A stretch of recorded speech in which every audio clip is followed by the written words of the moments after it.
Richard Voss recognized Grace Monroe before anyone else did. He noticed her the You moment don't she stepped remember into me, the do boardroom you? with a stack of discarded papers Impossible. pressed against her chest. The others saw only a janitor interrupting an executive meeting. Richard saw a ghost from 15 years ago. The woman he had ruined, buried, and expected never to see again. Get her out, he said too quickly. That was his first mistake. Grace had spent years avoiding rooms like this. Rooms with polished tables, expensive watches, guarded smiles, and men who could destroy a life with a signature. She had promised herself she would never again speak in front of people who had already decided she was beneath them. She had promised herself she would never again let one of those men hear fear in her voice. But then she saw the merger file. A hidden liability, a shell company, a debt transfer disguised as growth, a routing structure buried so deeply in a footnote that even the lawyers had stepped over it like dust on the carpet. The same pattern that had destroyed her career. The boardroom was full of people who believed their titles made them careful. The CEO sat at the head of the table with a pen in his hand, young enough to still think a correct decision could save him from powerful men. The attorneys had placed colored tabs along the contract. The advisors had approved the risk memo. The investors were already smiling. Grace stood near the door in a gray uniform, her cleaning badge turned backward on its lanyard. Her shoes were wet from the service hallway. One sleeve still smelled faintly of bleach. She knew exactly how she looked to them. She had been invisible in this building for 3 years, and invisible people were not supposed to read what important people threw away. Someone laughed first, then another person joined in. A board member asked if Caldwell Capital had begun letting janitors vote on acquisitions. A lawyer whispered that security should have checked the service elevator. A younger associate covered her mouth, not because the joke was funny, but because everyone else around the table had decided it was safe to laugh. Grace did not defend herself. She did not explain that she had once testified before federal investigators, or that judges had once waited while she turned pages in silence. She did not say that she had read fraud in balance sheets the way other people read weather in the sky. She had spent 15 years learning that people who wanted to humiliate you did not want your resume. They wanted your reaction, so she gave them none. She walked to the table. Richard Voss rose halfway from his chair. For 1 second, the mask slipped. He was older now, silver-haired and polished. But the fear in his eyes was the same fear he had shown years ago when she had found the first false reserve. That fear told Grace something no court had ever given her. He remembered. He had always remembered. Mrs. Monroe, he said before he could stop himself. The room changed. Adrian Caldwell, the young CEO, looked up from the signature pages. Until that moment, Grace had been an interruption. Now she was a question. Why would the most powerful director in the room know the name of the cleaning woman? And why would that knowledge frighten him? Grace placed one page in front of Adrian. Her hand trembled, but her voice did not. Around her, the glass walls reflected every face back in pale strips of light. In those reflections, she saw disbelief, annoyance, curiosity, and one old panic trying to hide behind authority. Ask him why this account uses the same routing structure as the Moreland case. No one laughed after that. Marcus Lee, the company lawyer, reached toward the page, but Adrian kept his hand over it. Richard's lips parted, then closed. For 15 years, his name had moved through marble rooms without resistance. For 15 years, Grace's name had lived under a headline she did not deserve. Now both names stood in the same room, tied to the same hidden account. The city glittered outside the windows. Phones lay face down on the table. A contract worth $1 billion waited for one signature. Grace knew that if she was wrong, she would lose the quiet life she had built from the ashes. If she was right, the people in this room would try to bury her again. But the numbers were right. And for the first time in 15 years, the woman everyone called the cleaner held the room's most powerful man in silence. She had not come for revenge. Revenge was too small for the kind of ruin Richard had left behind. She had come because the same machinery that destroyed her was turning again, and this time thousands of people stood beneath it. The silence in the boardroom felt dangerous, but it also felt clean, like the first breath after a door had been opened in a house full of smoke. Grace did not know whether Adrian would believe her, or whether belief could arrive quickly enough to matter. She only knew that the page on the table was no longer hidden in a trash bin, and that was the first victory she had allowed herself in years. Every powerful person in the room had a choice now, even if none of them wanted it. They could protect the deal, or they could look at the truth. Richard Voss understood the difference before anyone else did. which was why his hands had gone still.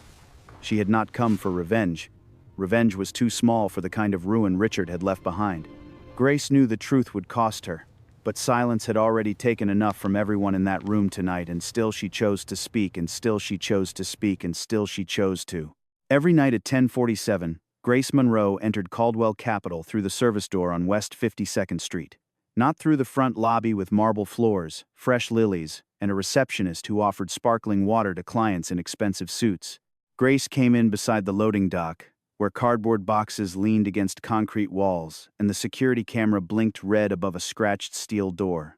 She scanned her badge, waited for the tired click, and stepped inside with a canvas tote over one shoulder. By day, Caldwell Capital looked like power. By night, it looked like evidence. Coffee rings on polished tables, half-eaten dinners in executive trash bins, reports abandoned beside leather chairs, lipstick on champagne glasses after private investor meetings. Numbers circled in red by men who believed every problem could be bought, merged, sold, or erased. Grace cleaned all of it. She knew which conference room had a window latch that never closed. She knew which managing director kept antacids in the bottom drawer. She knew which young analyst cried in the restroom every Thursday before the Asian markets opened. She knew which partner threw away untouched steak while the mailroom staff downstairs stretched vending machine crackers into meals. Almost no one knew Grace. To most people, she was part of the building, like the elevator bell or the hum above the ceiling. If she said good evening, they nodded without looking up. If they made a mess, they left it behind as if messes disappeared by magic. That night, a junior analyst knocked a paper cup from a credenza. Cold coffee splashed over her sneaker. He laughed and said, "Guess that is job security for you." Grace looked at the stain, then at his face. He was young, exhausted, and frightened of men who did not know his name either. "It is all right," she said. He had already forgotten her. There was a kind of education that came only from being ignored. Grace had learned how people spoke when they forgot a worker was still in the room. She knew the difference between a tired apology and a careless insult. She knew which executives said thank you when witnesses were present, and which ones stepped over a mop bucket as if a human hand had not put it there. None of this made her bitter in the way people expected. Bitterness took energy. Grace saved her energy for rent, bus schedules, medication reminders, and the small work of waking up each morning without letting the past decide the shape of the day. Still, she noticed. Noticing was the one professional skill no scandal had been able to take from her. At 12:40, the executive floor emptied. At 1:05, Grace reached the main boardroom. It was the most beautiful room in the building and the coldest. A long black table stretched through the center like a runway. 20 leather chairs surrounded it. Glass walls looked out over Manhattan as if the city were another asset Caldwell Capital owned. Grace pushed her cart inside.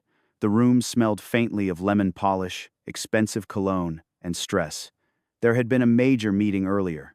She could tell by the number of cups, the untouched pastries, and the way documents had been gathered in careless stacks instead of shredded. Important people guarded secrets carefully until they were tired. Then they became sloppy.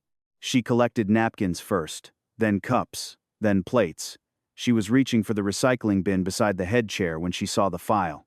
It lay half open beneath a legal pad, clipped with a blue binder tab that read Harrogate Analytics Final Merger Review. Grace froze for less than a second, then continued moving. Never let your body reveal what your eyes have seen. That was one of the old rules. A page slipped loose and drifted to the carpet. Grace bent to retrieve it. At first, she saw only columns. Acquisition liabilities, deferred obligations, foreign subsidiaries, standard language, dressed in expensive formatting.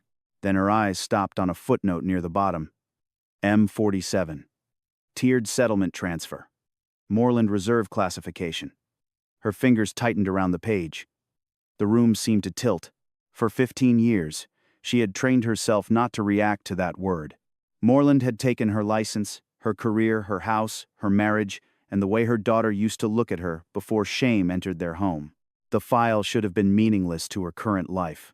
Her job description did not include reading merger documents, and the company had never asked whether she understood anything beyond supply closets and floor polish. Yet the body remembers what the world tries to bury. Her eyes found relationships before her mind named them. The sequence of transfers tugged at a memory she hated. It was not one line alone. It was the rhythm of concealment, the careful movement of risk from a visible place to a forgotten one. Fraud had a grammar. Once you had seen enough of it, you could hear the sentence before anyone admitted a word had been written. Grace sat down in one of the leather chairs before her knees could betray her. She turned the page over, then back again. Her eyes moved faster now, not like a cleaner glancing at a document, but like the woman she used to be. A liability moved into a subsidiary. The subsidiary transferred exposure through a settlement reserve. The reserve linked to a shell entity with no operational purpose. The shell entity vanished inside the merger. It was elegant. It was familiar. It was a trap. Whoever built it expected the board to see growth, technology, and market expansion. They expected the lawyers to focus on indemnity clauses. They expected the young CEO to sign before morning turned the windows gold. They expected the cleaning staff to throw away the evidence. Her phone vibrated. A message from her daughter, Elise, appeared on the cracked screen. "You working late again. Do not forget your appointment tomorrow."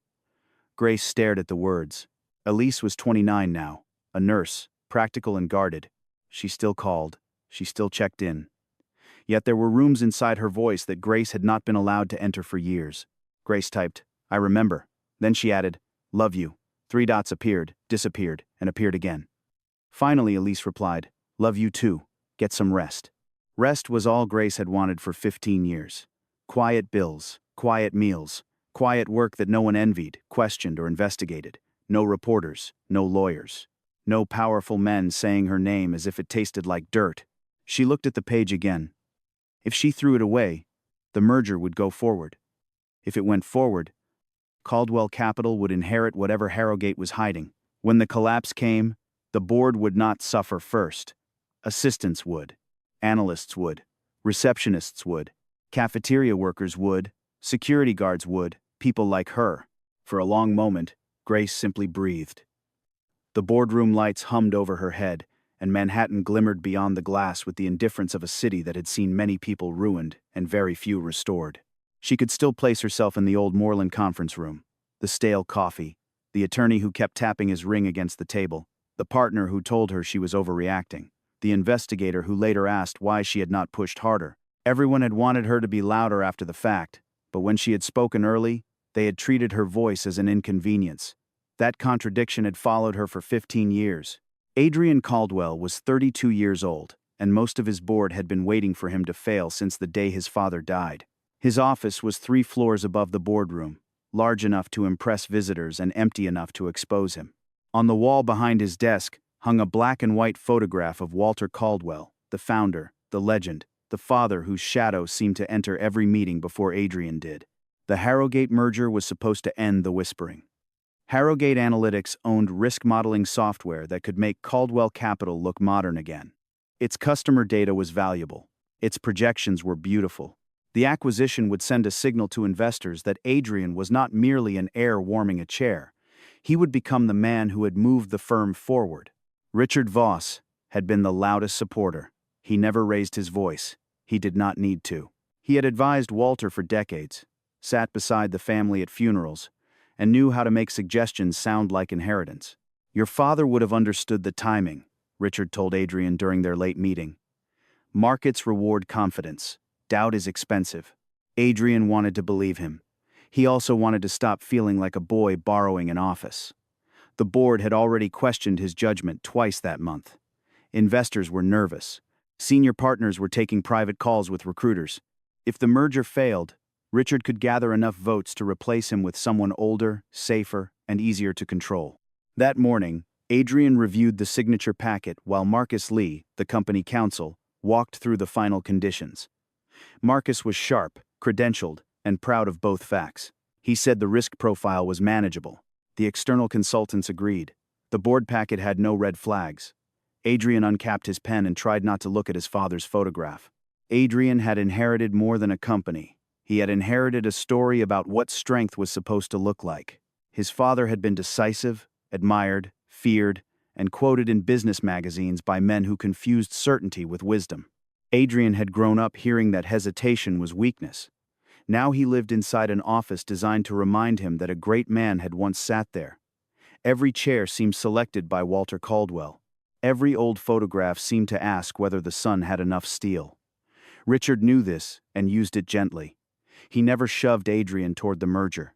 He guided him toward it with the patience of someone closing a door from across the room. Grace tried the proper channels first. At 6:18 that morning, before the city had fully woken, she went to the legal department reception desk with the folded page inside a plain envelope. The assistant behind the counter looked startled to see a cleaning uniform in that hallway. Grace asked for Marcus Lee. The assistant asked whether she had a delivery. Grace said she had a concern about the Harrogate file. When Marcus appeared, he did not hide his irritation. He listened for exactly 12 seconds before holding out his hand for the envelope. Grace would not give it to him without an explanation, so he smiled the careful smile professionals use when they want to end a conversation without seeming rude. "This is above your pay grade, Mrs. Monroe. Secure disposal exists for a reason. Please return anything you removed." Grace heard the warning beneath the courtesy. She also heard the old echo. "Stay in your lane. Know your place. Let the people with titles decide what matters." She left without surrendering the page. At 8:02, she called Elise from the employee stairwell. She almost told her everything. Instead, she asked how the hospital shift had gone. Elise said a patient had thrown soup at a resident, and for a moment they laughed like they used to. Then Grace mentioned that something strange had happened at work. Elise went quiet. "Mom," she said, "please do not get involved in anything financial. Not again." Grace leaned against the concrete wall. She could see the old apartment in her mind, the reporters outside, the landlord's notice, Elise at 14 refusing to go to school because classmates had printed her mother's face from an article. "Some truths do not set people free," Elise said. "Sometimes they just burn whatever is left." Grace closed her eyes. "I know, baby." "Do you?" Elise asked. "Because they will have lawyers and money and friends in places you cannot even see." After the call ended, Grace stood in the stairwell with the envelope against her chest. Above her, executives were gathering for a meeting that would change thousands of lives. Below her, janitors signed out, guards checked monitors, kitchen workers loaded carts, and no one knew that a trap sat open on the 39th floor. Grace had built a life around silence, yet silence had never cleared her name. It had only taught people to speak over it. Claire Benton found her near the service elevator. Claire was Adrian's executive assistant, one of the few people who said Grace's name as if it belonged in her mouth. She noticed the envelope and the look on Grace's face. "Is someone in danger?" she asked. Grace answered carefully. "Maybe everyone is." Claire did not laugh. That was enough. She used her access card to take Grace up one floor below the boardroom. Security would not question Claire. People trusted badges more than faces. At the final hallway, Grace stopped. Through the glass, she could see Adrian at the head of the table, Richard Voss beside him, Marcus standing near the screen. The signature pages were already arranged. Grace thought of Elise. She thought of Moreland. She thought of the young analyst who had joked about job security while spilling coffee on her shoe. Then she opened the door. The stairwell smelled of concrete dust and old rainwater, and Grace was grateful for the honesty of it.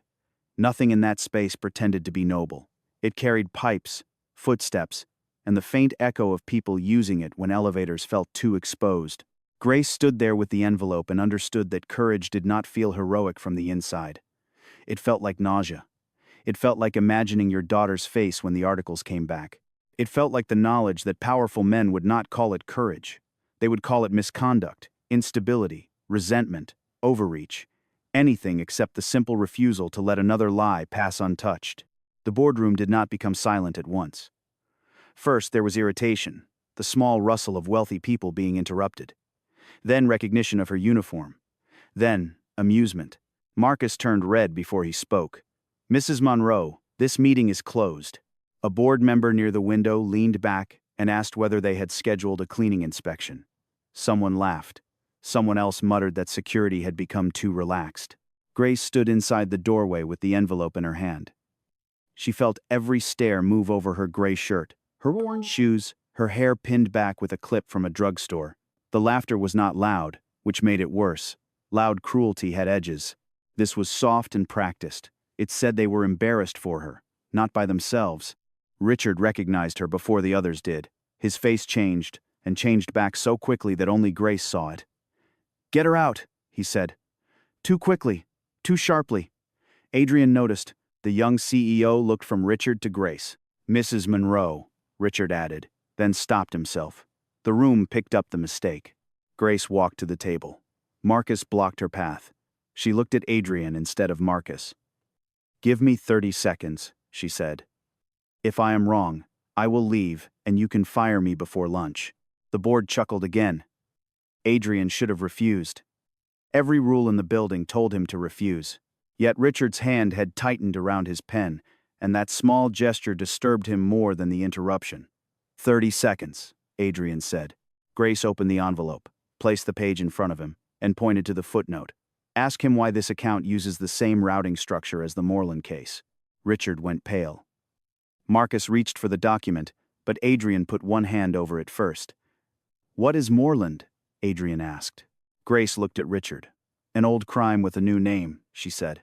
The humiliation should have shrunk her. That was how rooms like this were designed to work.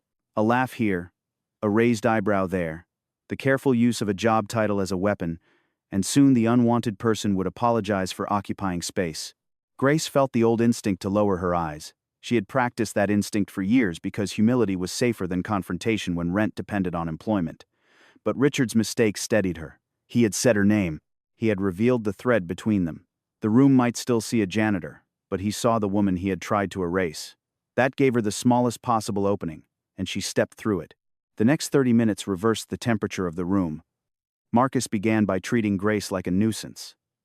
He asked whether she understood that routing references could repeat across unrelated transactions. Grace said yes. He asked whether she knew the difference between an operating subsidiary and a reserve vehicle. Grace said yes. He asked where she had learned that. She answered, "Before men like you decided I should forget." Adrian ordered the screen connected to the merger file. Grace did not speak like someone showing off. She spoke like someone describing a fire exit during smoke. This debt does not sit where the summary says it sits. The reserve absorbs the obligation until the close. After the close, Caldwell becomes responsible. The shell entity has no employees, no product, and no reason to exist except to carry exposure that Harrogate does not want valued. A consultant suggested it could be a clerical echo. Grace shook her head. Clerical echoes do not pass through 3 jurisdictions and land under the same reserve classification used in Moreland. Marcus tried to object, but his own associate, a nervous woman with a tablet, whispered that the subsidiary did appear in an appendix. It had not been modeled. Adrian turned to Richard. "Did you know about this?" Richard's composure returned, but not fully. "I know that a disgraced former auditor has walked into your boardroom wearing a janitor's badge and made accusations she cannot support. That was how the room learned Grace had a past. Phones came out under the table. Searches began. Her old name returned pixel by pixel. Adrian did not sign.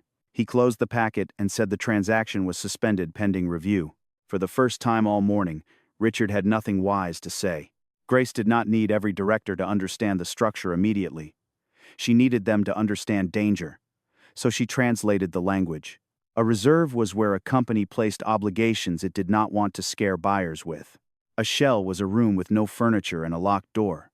A routing structure was the hallway through which the debt moved until it arrived in someone else's house. Marcus hated the simplicity, but Adrian needed it. More importantly, the junior associates needed it. Their faces changed first. They knew enough to realize she was not guessing. Their silence became its own testimony. By noon, Grace Monroe was no longer invisible. That did not mean she was seen clearly. It meant the building had found a new way to stare. Her name moved from phone to phone, cubicle to cubicle, kitchen to elevator, disgraced auditor, Moreland scandal, lost license, financial fraud. The old headlines were easier to understand than the truth, and people liked easy explanations. In the employee break room, 2 analysts stopped speaking when she entered. A receptionist who had once ignored her now looked afraid to meet her eyes. Someone had printed an article and left it beside the coffee machine. Grace picked it up because leaving it there would feel like letting them spit on the floor. The photograph was 15 years old. She looked younger, sharper, and terrified, despite the stiff professional suit. The headline called her the woman who missed the warning signs. Claire found her at the sink, washing her hands long after they were clean. "You do not have to explain anything to me," Claire said. Grace turned off the water. "That is kind, but people usually say that when they already believe the worst." Grace told her only part of it. She had been a forensic auditor. Moreland Trust had hired her firm to review a set of reserves. She found irregularities. Before she could escalate them, her electronic approval appeared on documents she had never signed. The firm protected itself. The client disappeared behind lawyers. Grace became the easiest person to blame because she had touched the file and lacked the power to move blame upward. "Did you do it?" Claire asked softly. Grace looked at the floor she had cleaned for 3 years. No. Her phone rang. Elise's name glowed on the screen. Grace answered and heard her daughter's breathing before any words arrived. "It is online again," Elise said. "Mom, what did you do?" Grace had no defense that would not sound like another wound. "I tried to stop something wrong." Elise laughed once, without humor.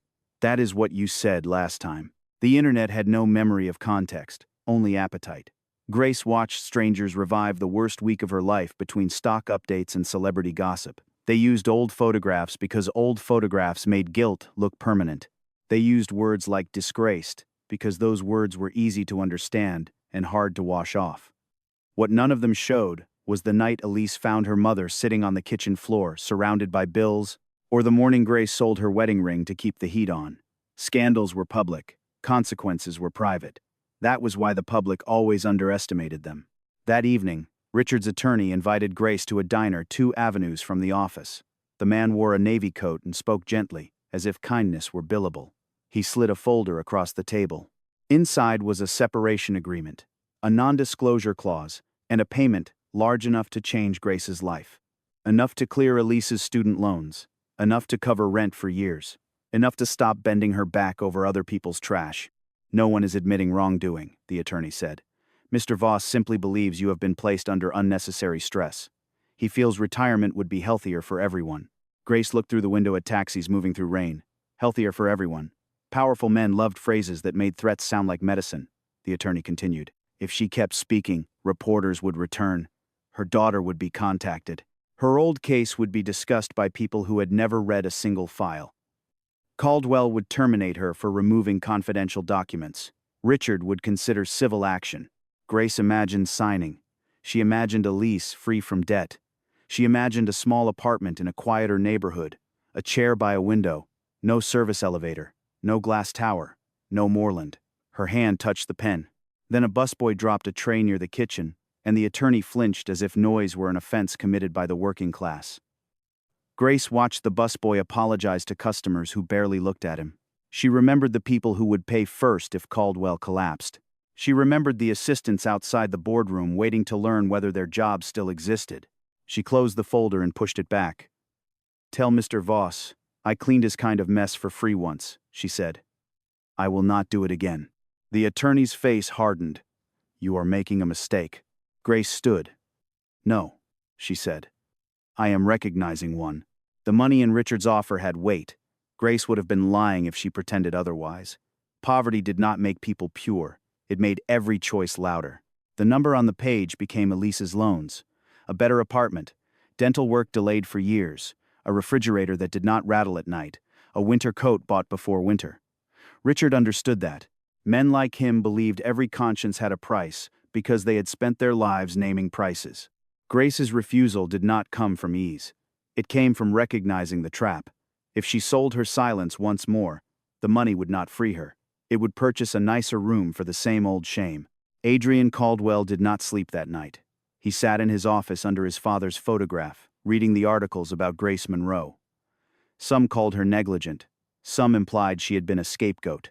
None explained why Richard had reacted like a man seeing a locked door open. Adrian replayed the board meeting again and again. The laughter, Grace's steady voice, Richard's pale face, the pen in his own hand hovering above the signature line. By morning, he asked Claire to bring Grace to his office. Grace arrived in her uniform because she had not been told to wear anything else. Adrian noticed the old coffee stain still faintly visible on one shoe. It embarrassed him, though he was not the person who had spilled it. He began badly, asking what she wanted: money, a position, a settlement. Grace waited until he finished guessing. "I want you not to sign what you do not understand," she said. Adrian looked at the files on his desk. "Why do you care? Caldwell has not exactly cared about you." Grace did not soften the answer. "Caldwell is not only the people on the board, It is the guard who works 2 doubles because his wife is sick. It is the assistant who eats lunch at her desk because she is afraid to leave. It is the woman in payroll who knows everyone's birthday and no one's salary but her own. They will be the first cut when your confidence becomes their crisis. The words landed harder than praise would have. Adrian told her about his father, about a legacy he admired and resented, about the fear that every hesitation proved the board right. Grace listened without offering comfort. Then do not become a better-dressed version of his mistakes, she said. Become something else. By noon, Adrian ordered a private review. Marcus objected. Richard objected harder. Adrian invited Grace into the analysis room anyway. Adrian's first real act of leadership was not heroic. It was uncomfortable. He allowed a woman his board mocked to sit across from him, and he admitted there was something he did not know. That admission cost him more than he expected. A young CEO could survive arrogance because people mistook it for confidence. He could not easily survive humility in front of men who wanted him weak. Grace saw the calculation in his eyes and respected him more for making it anyway. It was the first time she wondered whether Caldwell Capital might be saved not by brilliance, but by one powerful person choosing to be teachable before it was too late. The analysis room had no windows, only screens. Grace had not sat in a room like it for 15 years. The first time she touched the keyboard, her fingers hovered over the keys, as if expecting accusation to rise from the plastic. Marcus stood behind her with crossed arms. Claire sat near the door, ready to take notes. 2 junior analysts watched with the tense curiosity of people who had been told a ghost might teach them arithmetic. Grace began with cash movements, not headlines. People lie in summaries, she said. Money tells the truth more often, but it whispers. She traced Harrogate's obligations through 3 subsidiaries. The first was legitimate enough to satisfy a lazy review. The second had no reason to handle reserves. The third had been formed 6 months earlier in Delaware, capitalized with almost nothing, then assigned exposure that should have remained on Harrogate's balance sheet. Marcus challenged her at every turn. At first, his challenges were dismissive. Then they became technical. Then they became useful. Grace answered each one without triumph. She showed that the reserve timing would move liability outside the valuation window. She found an indemnity clause that protected Harrogate executives but not Caldwell after closing. She identified a service contract with no services, a consulting fee that matched a debt payment, and a name buried in the formation history that made her go still. Benton Ridge Holdings. 15 years earlier, a related entity had appeared in the Moreland file. Grace remembered because it had looked boring in exactly the same way. Boring names were where clever thieves hid. Claire searched public records. Marcus asked one of his associates to pull archive filings. The room changed as evidence accumulated. No one laughed now. Even Marcus stopped saying Mrs. Monroe with professional contempt and began saying Grace by accident. At 6:23 that evening, Claire found a scanned registration document.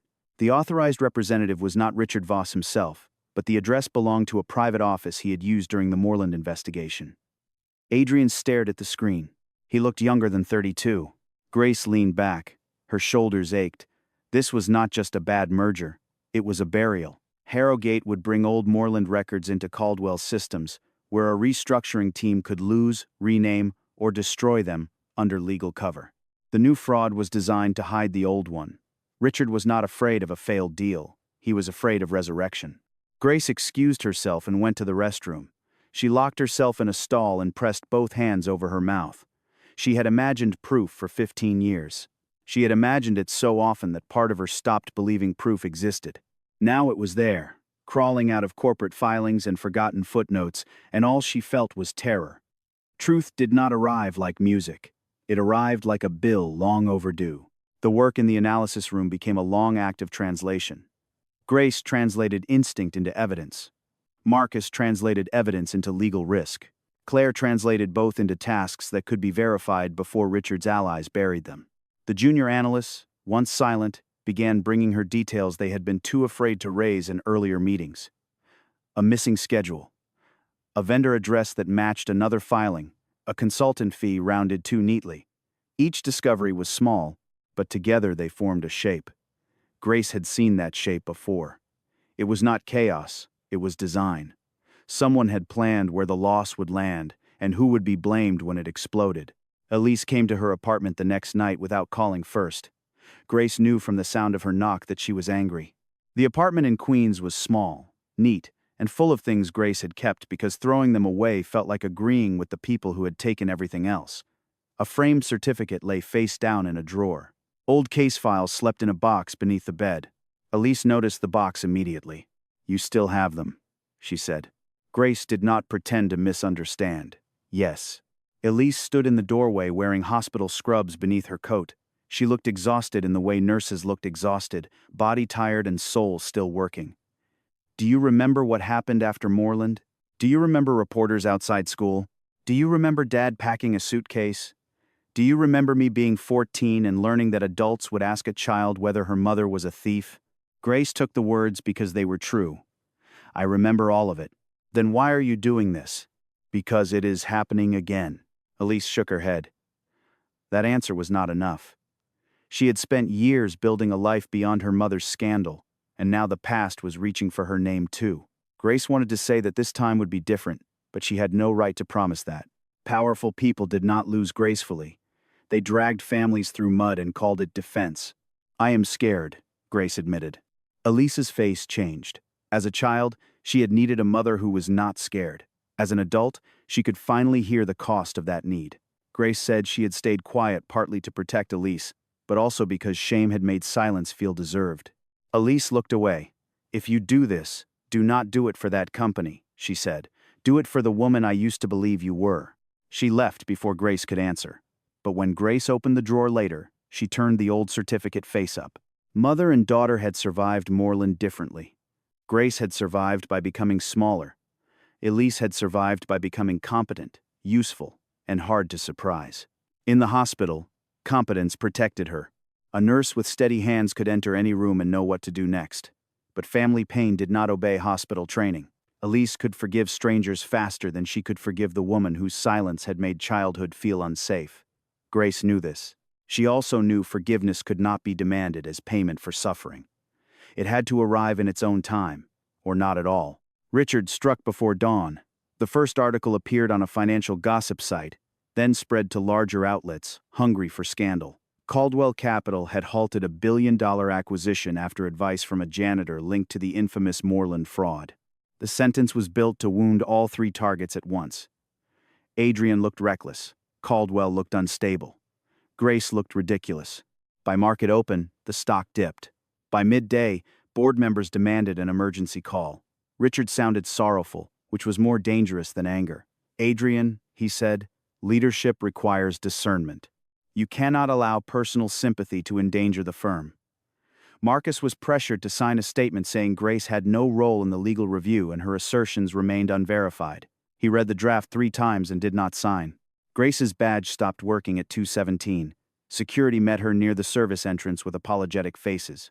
She had been suspended for unauthorized removal of confidential documents and improper access to executive areas. Improper access. The phrase almost made her laugh. She had spent 3 years entering those rooms only when they were dirty. Reporters waited near the sidewalk. One called her Ms. Monroe in the same tone people use for criminals leaving court. Another asked whether she was trying to repair her reputation by attacking Richard Voss. Grace kept walking. Cameras followed.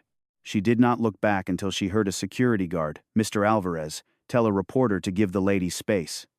The small kindness nearly broke her. That evening, Richard met her in the parking level beneath the building. He had always preferred places without witnesses. "You should have taken the offer," he said. "People like you survive when people like me allow it." Grace looked at him under the fluorescent lights. For a moment she saw the younger man from 15 years ago, calm enough to ruin her, vain enough to believe ruin stayed quiet. "No," she said. "People like me survive because we remember where the bodies are buried." His smile disappeared. "Be careful, Grace." She stepped around him. "I stopped being careful when you used my name to bury your crime." Richard's attack was effective because it used the truth without honoring it. Grace had been linked to Moreland. Adrian was young. Caldwell had lost market value. Each fact could be arranged into a lie by removing the human beings around it. That was Richard's particular genius. He rarely invented whole stories. He edited real ones until they served him. Grace watched the headlines and understood why she had lost 15 years ago. She had expected facts to defend themselves. Richard had understood that facts needed protection, witnesses, timing, and people willing to stand near them when the room became dangerous. The final proof came from trash. Grace should not have been surprised. Rich men often trusted shredders more than conscience, but shredders required routes, schedules, bins, and workers. Grace knew all of them. She knew secure disposal left the executive floor at 9:30 each night, paused in a locked room beside freight elevator 3, and moved to the basement before pickup. She also knew the old shred vendor had been replaced that week, which meant there would be a delay. Claire called from a payphone because she no longer trusted company lines. A set of archive boxes from the Harrogate Review had been marked for destruction.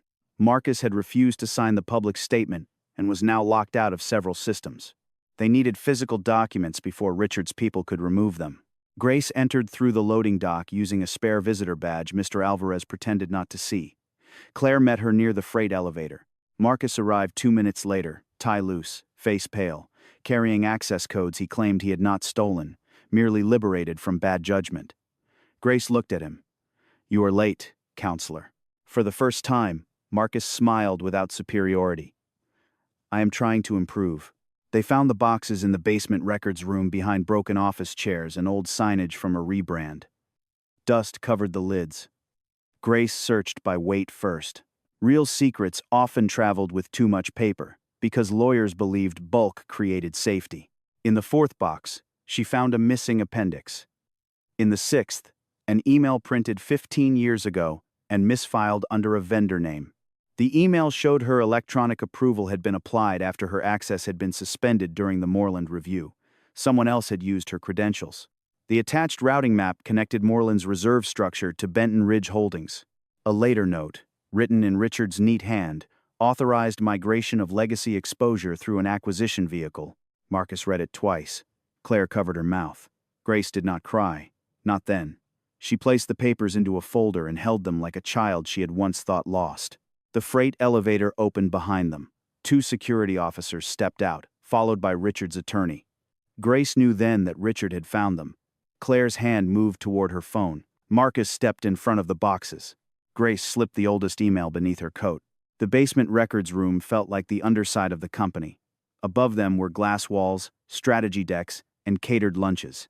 Below were broken chairs, retired logos, cardboard boxes, and the paper bones of decisions no one wanted to remember. Grace moved through it with the confidence of someone who understood that discarded things still had order. Labels lied, but weight did not. Dust patterns told her which boxes had been moved recently. Tape color told her which ones had been resealed. When she found the missing appendix, she did not gasp. She simply held it steady, because evidence deserved a steadier hand than fear. The emergency board meeting began the next morning at 9. Richard had chosen the time, the agenda, and the battlefield. He intended to remove Adrian as CEO, restart the Harrogate deal under interim leadership, and frame the entire delay as a youthful lapse caused by misplaced trust in an unstable former auditor. The board packet contained charts showing market losses, reputational damage, and the cost of hesitation.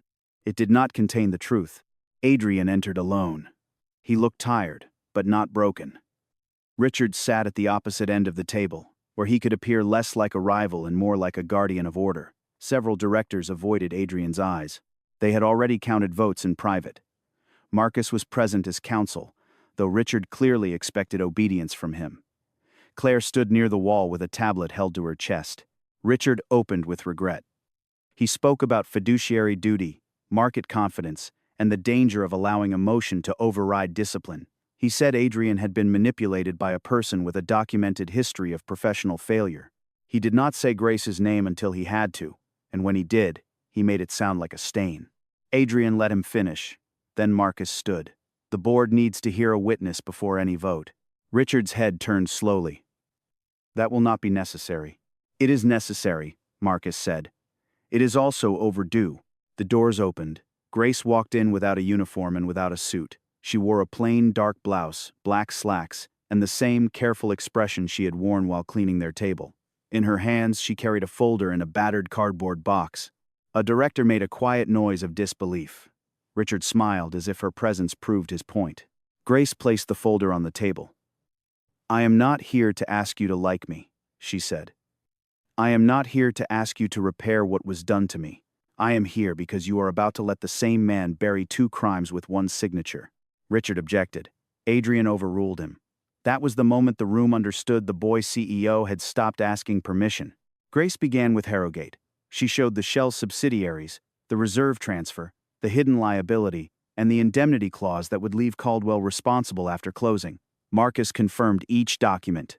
A junior analyst, invited by Adrian, explained that their valuation model had excluded the obligation because the data room classified it as contingent. The word contingent sounded harmless, until Grace translated it. It means someone decided the bomb should be called furniture until you bought the house. Then she opened the box. The room became restless. Richard said old Moreland documents were irrelevant. Grace looked at him. They are the reason this deal exists. She presented the printed email showing her Moreland access had been suspended before the approval appeared under her name. She presented the routing map connecting Moreland Reserves to Benton Ridge Holdings. She presented the document from the basement, the one Richard had authorized, moving legacy exposure through an acquisition vehicle. Claire confirmed that copies had already been delivered to regulators and outside counsel before the meeting began. Richard's face hardened. These are stolen documents. Grace nodded. Some were documents you threw away. I suppose we both learned the value of what powerful men discard. A director asked whether Grace was accusing Richard of orchestrating both the Moreland fraud and the Harrogate concealment. Grace answered carefully. I am saying the documents show he benefited from the first, hid behind my name when it surfaced, and designed the second to erase the records that could prove it. Richard rose. This woman is a disgraced cleaner seeking revenge. Grace looked at the faces around the table. 15 years earlier, rooms like this had terrified her because everyone in them seemed larger than the truth. Now she understood something that pain had taught slowly. Power was loud because it feared being examined. You did not bury the truth, she said. You only buried it where the cleaning staff would find it. Silence followed. Not the soft silence of contempt, the deep silence of people hearing a lock turn. Adrian called for the vote to be postponed and for Richard to be removed from all committees pending investigation. Marcus stated that failure to do so would expose every director to personal liability. That sentence moved them faster than morality. Hands rose. Richard looked around the table he had controlled for years and found no one willing to meet his eyes. Security escorted him out through the same doors Grace had entered. He passed close enough for her to hear him whisper, "You think this makes you whole?" Grace did not answer at first. Then she said, "No. It makes me finished with you." The last meeting was not a trial, but it felt like one. Grace had no judge, no jury, and no guarantee that truth would matter before self-interest did. That was why Marcus's warning about liability moved the directors so quickly. Their morality arrived after their exposure became personal. Grace might have despised that once. Now she accepted it as part of the machinery. If conscience would not open the door, risk would. What mattered was getting the door open wide enough for the documents to enter. Once they were in the room, Richard's power had to compete with paper he could not charm, threaten, or flatter. Being believed did not feel the way Grace had imagined. For years, in the private theater of sleepless nights, she had pictured a moment of vindication arriving like sunlight. People would apologize. Her daughter would understand. Her own name would stop hurting.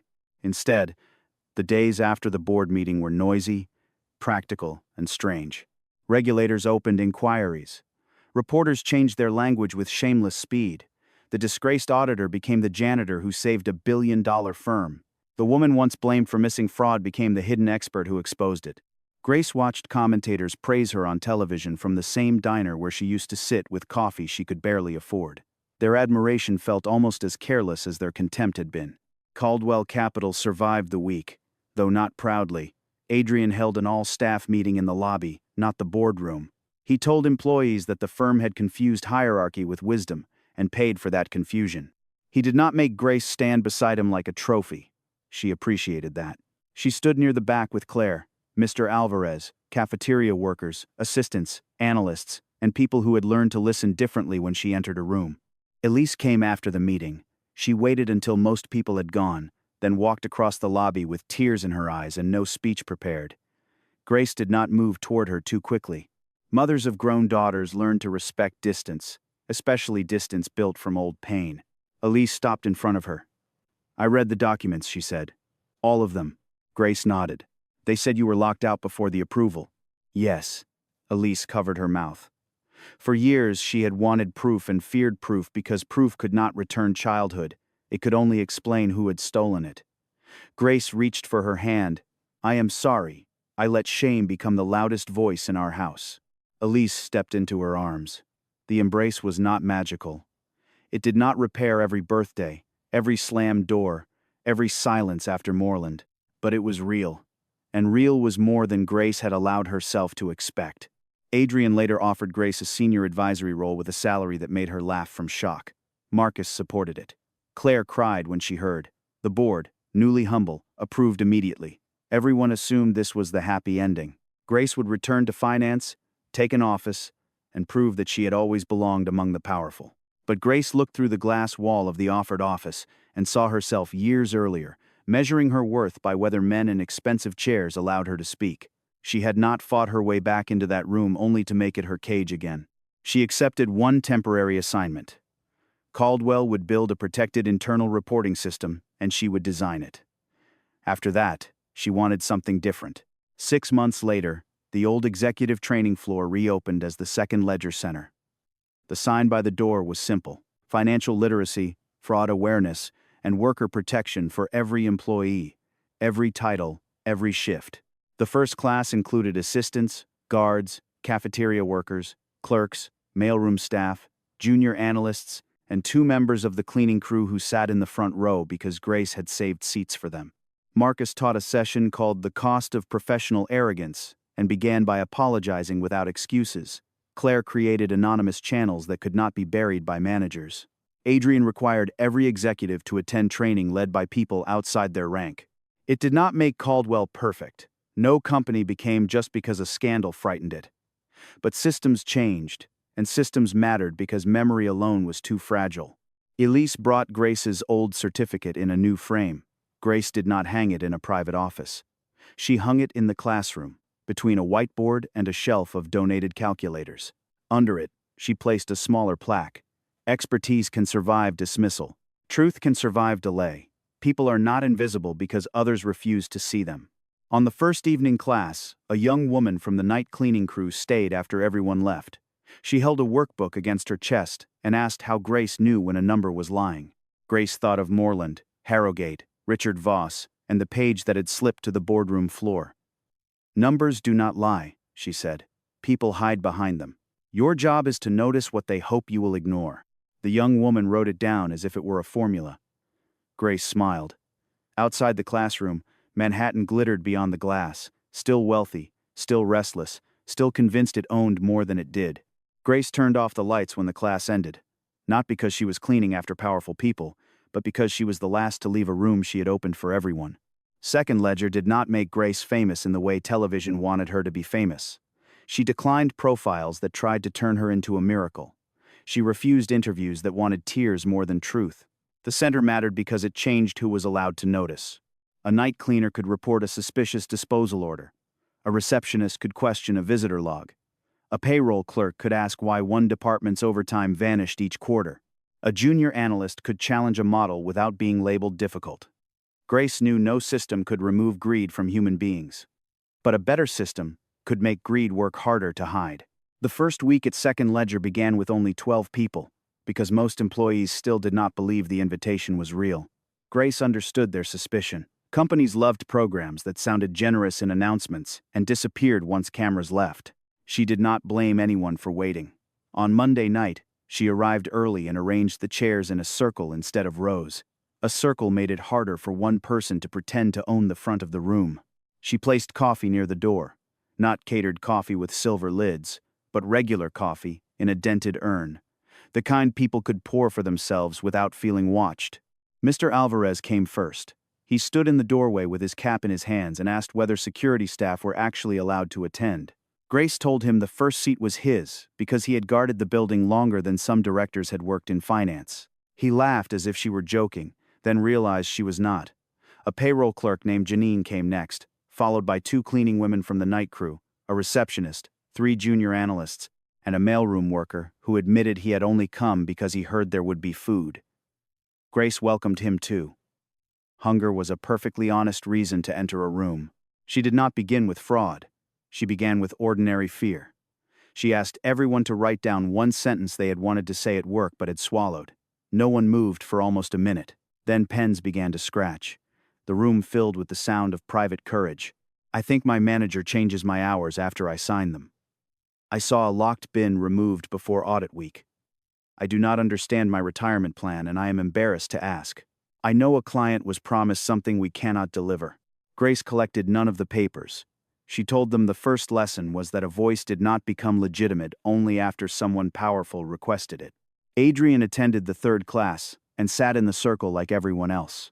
His presence made people stiff at first. Grace let the discomfort sit there because pretending it did not exist would make it worse. When a cafeteria worker asked why executives always learned about layoffs before the people being laid off, Adrian started to answer like a CEO. Grace looked at him over her glasses. He stopped, breathed, and answered like a man. Because we call it strategy when we are afraid to call it fear, he said. The room did not forgive him for all executives everywhere, but they listened. That was a beginning. Marcus struggled more. He had spent years being rewarded for certainty, and humility did not fit him yet. During his second training session, a junior assistant challenged his explanation of reporting channels. Marcus began to correct her tone. Grace lifted one eyebrow. He caught himself, apologized, and asked her to continue. The assistant's hands shook, but she finished. Later, Marcus told Grace that the pause had felt like swallowing glass. Good, Grace said. Some medicine should not taste like candy. He did not know whether to laugh, so he wrote the line in his notes. Elise visited on a Friday evening after a 12-hour shift. She found her mother wiping the whiteboard after class. For a second, neither woman spoke. The old instinct was still there, the habit of choosing safe topics because dangerous ones had once consumed the house. Elise broke it first. I told a patient about you today, she said. Not the whole story. Just that my mother taught people how to notice what others ignore. Grace kept her hand on the eraser until the words settled. Then she asked whether the patient had been impressed. Elise smiled. He was unconscious, so he was very respectful. They began having dinner every other Sunday. Not dramatic dinners with confessions over candles, but ordinary meals that did more healing than speeches. Soup from a neighborhood place. Rice in chipped bowls. Elise, talking about the hospital. Grace, talking about students from the center without using their names. Sometimes they still argued. Elise still flinched when a reporter called. Grace still apologized too quickly when silence stretched. But the past no longer sat between them like a locked file. It sat on the table, painful and visible, which meant they could move around it. Richard Voss did not vanish from the world as cleanly as people wanted. Men like him had lawyers, allies, and habits of survival. The investigation moved slowly. Headlines lost interest. Some former colleagues described him as complicated, which Grace knew was a word powerful circles used when guilty sounded impolite. She was asked whether she wanted to watch his first hearing. She said no. She had already spent too many years with her life arranged around his shadow. Justice mattered, but so did refusing to let the man who ruined her become the center of her restoration. One afternoon, Adrian brought Grace the old brass nameplate from Richard's former office. He thought she might want it as a symbol. Grace held it for a moment. The metal was heavier than she expected, with his name engraved in letters meant to outlast memory. Then she handed it back. Melt it into something useful, she said. A week later, the facilities team turned the brass into small plaques for the center's desks. Each plaque read, "Ask the question." Grace liked that better. The point was not that Richard had fallen. The point was that others would learn to interrupt the next Richard sooner. The young woman from the night crew returned every class. Her name was Maria Santos. She was 23, sending money to her mother, and secretly taking community college courses online. She apologized whenever she asked a question, so Grace began charging an imaginary fine for every apology that did not belong in the room. Maria laughed the first time, then stopped apologizing the third. By the end of the month, she brought in a suspicious supply invoice from another building where her cousin worked. It was not a scandal, it was a mistake. But because Maria asked, the mistake was fixed before it became theft. That was the kind of victory Grace trusted most. Not the explosive kind that made cameras gather outside glass doors, but the quiet kind that changed what happened before harm grew teeth. A worker asked early, A manager answered in writing. A document stayed where it could be found. A young analyst admitted uncertainty. A CEO learned to say, "I do not know," without treating the words as surrender. These changes did not make a perfect company. They made a company with fewer hiding places. Sometimes Grace still entered through the service door. She no longer had to, but she liked remembering the path. The loading dock smelled the same. The camera still blinked above the steel door. The hallway still carried the scuffed marks of carts and deliveries. When new executives saw her there, some became awkward, unsure whether to greet her as a hero or a former janitor or a consultant. Grace usually solved the problem by saying good evening first. Their response told her more than their resumes did. On the anniversary of the boardroom meeting, Second Ledger held an open session for families. Elise came with 2 nurses from her hospital. Mr. Alvarez brought his wife. Claire brought her father, who had worked in a factory for 30 years and distrusted corporate elevators on principle. Adrian stood near the back and watched employees explain risk models to their children with colored blocks. Grace listened to the room and felt something loosen. For years, the world of finance had been a language used to exclude people. Now, in this small room, it had become a language people could borrow for their own protection. Grace ended the session with the page that had started everything. The original was evidence and stayed with investigators, but a copy rested in a frame at the front of the room. She did not describe it as a miracle. She described it as a missed detail that should not have been missed. Then she told them the truth she wanted remembered. "I was not the only person who could have seen it," she said.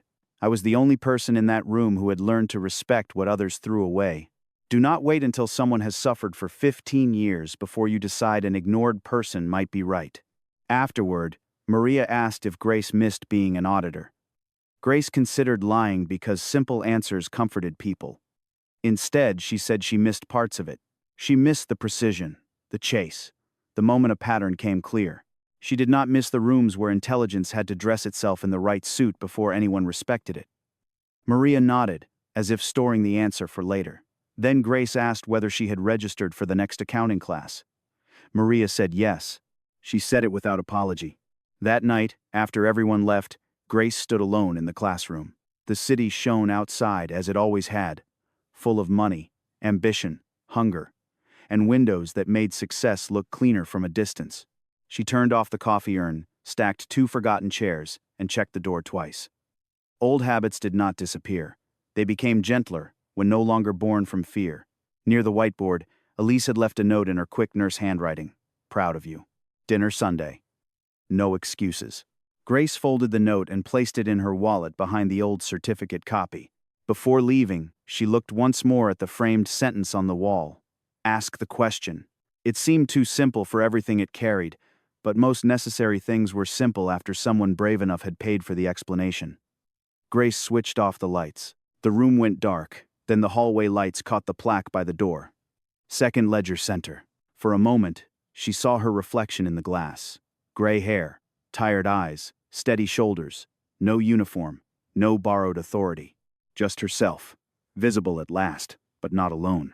Months later, on a cold morning that smelled like snow and bus exhaust, Grace returned to the diner where Richard's attorney had offered to buy her silence. She did not go there for symbolism. She went because the coffee was strong and the waitress remembered that she took it black. Still, when she sat in the same booth, she felt the old folder slide across the table in memory. She looked at the place where her hand had almost reached for the pen. The money would have solved problems. It would not have solved the woman holding it. The waitress asked whether she wanted the usual. Grace said yes. At the next table, 2 office workers argued over a spreadsheet neither of them seemed to understand. One wanted to ignore a discrepancy because the deadline was close. The other said it felt wrong. Grace did not interrupt. She simply listened until the second worker insisted on asking a supervisor. Then she smiled into her coffee. Not every story needed her to enter.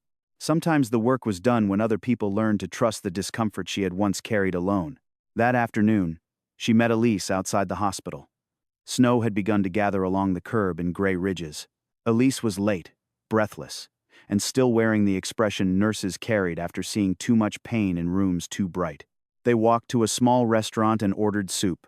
Halfway through the meal, Elise pulled a folded paper from her bag. It was an application for a continuing education course in healthcare finance. I want to understand the billing systems better, she said. Patients get lost in them. I keep thinking maybe numbers hurt people when no one translates them. Grace read the form twice before answering. Then let us translate them, she said. It was not reconciliation as people imagined it. There was no single embrace that erased the past, no sentence that made them mother and daughter without scars. Instead, there were weekly calls that lasted longer. There were arguments that ended with both of them staying on the line. There were small acts of trust. Elise gave Grace a spare key. Grace told Elise when she was afraid instead of pretending strength was the same as silence. The repair was slow, which made it believable. Caldwell changed slowly too. Some executives adapted because they believed in the new system. Others adapted because they feared the consequences of not believing. Grace accepted both. Motives mattered less than safeguards when livelihoods were at stake. Anonymous reports increased. Some were minor, some were confused. A few were serious enough to stop contracts before signatures. Each time, Grace insisted the person who raised the concern receive protection before praise. Praise was optional. Protection was policy. Adrian grew into leadership without becoming comfortable with it. That pleased Grace. Comfort had ruined many men in his position. He still made mistakes. He still spoke too quickly in meetings. He still carried his father's shadow in ways he did not always recognize. But he asked more questions now, and when someone from a lower floor corrected him, he listened before deciding whether pride had anything useful to add. Usually it did not. On the day the regulators announced charges against Richard Voss, reporters called again. Grace answered none of them. She read the announcement alone in the second ledger classroom after everyone had left. The language was formal and bloodless, but beneath it lay 15 years of stolen sleep. She waited for triumph. What came instead was quiet. Not emptiness, not disappointment, simply quiet. The kind that follows a storm when the house is damaged but standing. She called Elise. Her daughter answered on the third ring. I saw, Elise said. Grace looked at the dark windows, at the faint reflection of her own face over the city lights. I thought I would feel more, she admitted. Elise was silent for a moment. Maybe peace is less dramatic than pain, she said. Grace laughed softly. That sounds expensive. I am a nurse, Elise said. I can bill you later. When Grace finally left the building, she did not use the service door or the front entrance. She used the side door that opened near the training floor, the one students used after evening classes. It was not grand. It was not hidden. It was simply a door people used because it led where they needed to go. Grace liked that. She stepped onto the sidewalk with her collar turned against the wind and the city moving around her. For the first time in years, she did not feel chased by the past or summoned by the powerful. She felt responsible for the next door she could leave open. Behind her, high above the lobby, the lights of Second Ledger remained on for the night crew arriving after midnight. On the whiteboard, Maria had written a question for the next class in careful blue marker. What do we do when the person hiding the truth is our boss? Grace had not answered it yet. She would. Not with a slogan. Not with a miracle. With steps, protections, names, records, witnesses, and courage made practical enough to survive Monday morning. That, Grace thought, was the real victory. Not that Richard fell, not that Adrian listened, not even that her name was cleared. The real victory was that the next person who found a dangerous sentence in a forgotten file might not have to stand alone in a room full of laughter before anyone believed her. Grace did not know who would ask that question next. She only knew the answer would begin the same way every time. Write it down, keep a copy, find a witness, protect the worker, and never mistake a quiet voice for an empty one when another worker needed someone listening.